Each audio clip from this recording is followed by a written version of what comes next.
અમુક ગુજરાતીઓમાં તો બહુ વિચિત્ર કહેવતો છે, એની સાથે સહમત ન થઈ શકાય કે બહેનોની બુદ્ધિ પગની, એવું ના બોલાય. આવી કહેવતો હતી, પણ હું એની સાથે સહમત ન થાઉં. બહેનોની પાસે બહુ બુદ્ધિ છે, બહુ બુદ્ધિ છે. એ તો ધણી વાપરતો હોય, હલાવતો હોય, ત્યાં સુધી પોતાની વાપરે નહીં. એવડો એ પૈસા ખર્ચે ને હારોહાર બે નીકળ્યા હોય તો એ પોતાનું પર્સ ખોલે. હમણાં એને વાપરવા દે. એટલે ધણીની બુદ્ધિ વાપરે. એને ખબર છે કે વાપરતા વાપરતા આનું પાકીટ વહેલું. એટલે પછી જોજો, પુરુષોને મોટી ઉંમર થાય ને એટલે પછી લગભગ વળી પાછી કહેવત, હાઠે બુદ્ધિ. આપણે બધાએ ખોટું લગાડવું નહીં. એનો અર્થ એ છે વજુભાઈ કે હવે બુદ્ધિથી બહુ જીવી લીધા, હવે આપણે હૃદયથી જીવવાનું છે 60 પછી.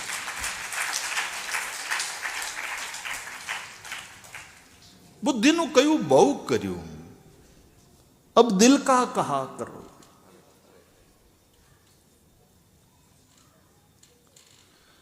એટલે બેનો વાપરવા દે પુરુષોને, અને પછી મોટી ઉંમરે પુરુષોની પાસે બેલેન્સ ખતમ થઈ જાય ને પછી બેનો પોતાનું પર્સ ખોલે, પછી એની બુદ્ધિ શરૂ થાય. અને પછી એ કહેવા માંડે, આમ નહીં કરો, તમે આ નહીં ખાઓ, આ તમને વાયડવું પડે, ચાલો મફલર ઓઢી આમ ગળે વીંટાળી લો જો. એટલે એ ઉંમરે પછી બાપા એ જ કરે જે બા કે, અને એમાં બેયનું કલ્યાણ છે. બહેનોની બુદ્ધિ પગની, એનો અર્થ એટલો જ કે બુદ્ધિ તો એની પાસે બહુ છે, પણ એ પોતાની બુદ્ધિથી, એ હૃદયથી જીવે છે. બુદ્ધિથી જીવે તો તમારા ગૃહસ્થાશ્રમ ટકે, તમારું ઘર સારી રીતે ચાલે છે. એનું કારણ આ બહેનો, આ માવડીઓ, આ નારી શક્તિ એ બુદ્ધિથી નહીં, વધારે એ હૃદયથી જીવે છે. હૃદયને વધારે મહત્વ આપે છે.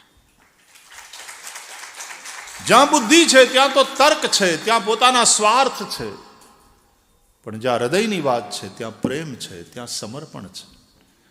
અને તેથી સ્ત્રીનું એ સમર્પણ છે, સ્ત્રીનો એ પ્રેમ છે. એટલે પછી પુરુષ દોડતો રહેતો હોય ને કે એ વળી એની શક્તિ બનીને પૂછતી રહે, તમે જમ્યા, તમે ચા પીધી, તમે બ્રેકફાસ્ટ કર્યો કે નહીં.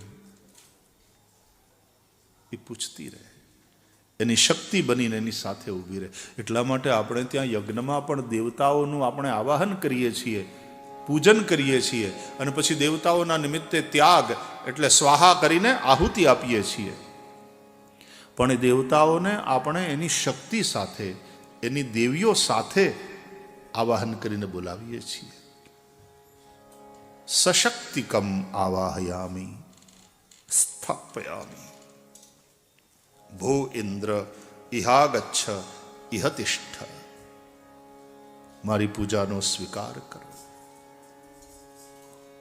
કેટલી આપણી અદ્ભુત સનાતની સંસ્કૃતિ છે. આમાં દેવોને પણ જો એ શક્તિ રહિત હોય તો એની કોઈ કિંમત નથી. દરેકની પાસે પોતાની શક્તિ છે, પોતાની એબિલિટી છે, પોતાની ક્ષમતા છે, પોતાની કંઈક વિશેષતા છે. એટલા માટે તો એ 5માં પૂછાય છે. એક ક્રિકેટરની પાસે એની ક્ષમતા છે, એક ગાયકની પાસે એની ક્ષમતા છે, એમ દરેકની પાસે, એક એન્જિનિયરની પાસે એની ક્ષમતા છે, એક ડોક્ટર પાસે એની ક્ષમતા, એનું જ્ઞાન, એની ક્ષમતા, એની પૂજા થાય છે. એટલા માટે આપણે ડૉક્ટર સાહેબને રિસ્પેક્ટ કરીએ. એટલા માટે આપણે જ્ઞાની પુરુષો એનું સન્માન કરીએ. અને એમાંય જેવું બોલે એવું આચરણ હોય તો એને આપણે પગે લાગીએ, એના ચરણ પૂજીએ. બોલે એવું આચરણ હોય જ્યારે ત્યારે એને આચાર્ય કહીએ, એને પગે લાગીએ.